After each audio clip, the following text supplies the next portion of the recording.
Saudara-saudariku yang terkasih, Pace e Bene.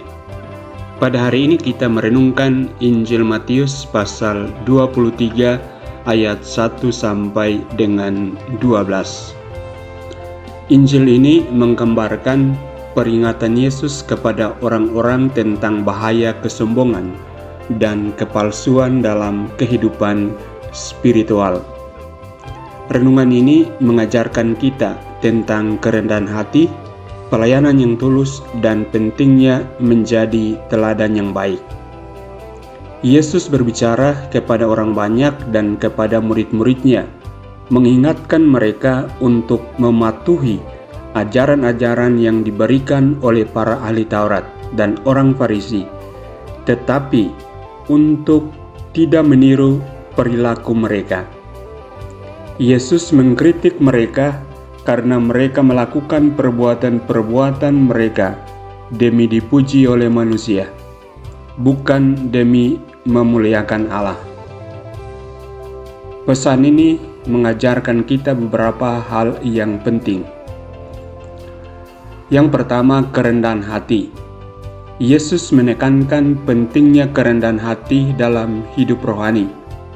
Kita harus melakukan perbuatan-perbuatan baik dan mengikuti ajaran Tuhan, bukan untuk mendapatkan pujian atau penghargaan dari manusia, tetapi karena kita mengasihi Allah dan ingin memuliakannya. Yang kedua, pelayanan yang tulus. Yesus menunjukkan bahwa pelayanan sejati adalah yang tulus dan dilakukan dengan cinta kasih.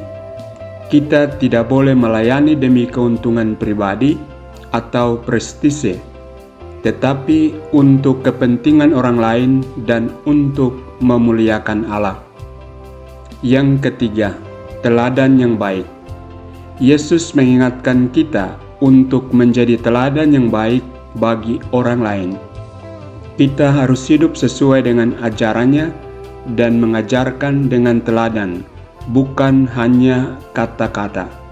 Kepalsuan dalam kehidupan kita dapat menghalangi orang lain untuk mendekat kepada Allah. Yang keempat, kekuasaan pelayanan. Yesus mengajarkan bahwa yang paling besar di antara kita adalah pelayanan bagi semua. Ini adalah paradoks kerajaan sorga, di mana pelayanan tulus dan rendah hati dianggap lebih tinggi daripada kekuasaan atau prestise dunia.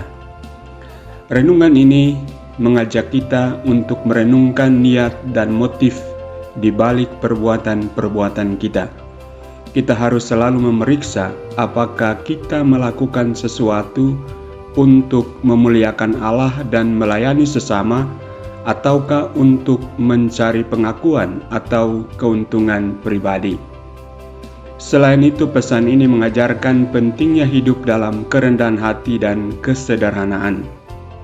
Kita harus menghindari kesombongan spiritual dan mengakui bahwa setiap anugerah dan kemampuan yang kita miliki adalah anugerah dari Allah.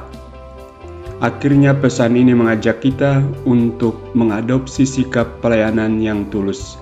Ketika kita melayani dengan cinta kasih dan tulus, kita menjadi saluran kasih Allah bagi orang lain, dan kita mencerminkan gambaran Yesus yang adalah pelayan yang sempurna. Sebagai umat Katolik, mari kita merenungkan pesan ini dalam kehidupan kita sehari-hari. Mari kita hidup dalam kerendahan hati, melayani dengan tulus, dan menjadi teladan yang baik bagi orang lain, sehingga kita dapat memuliakan Allah dengan segala yang kita lakukan. Tuhan memberkatimu.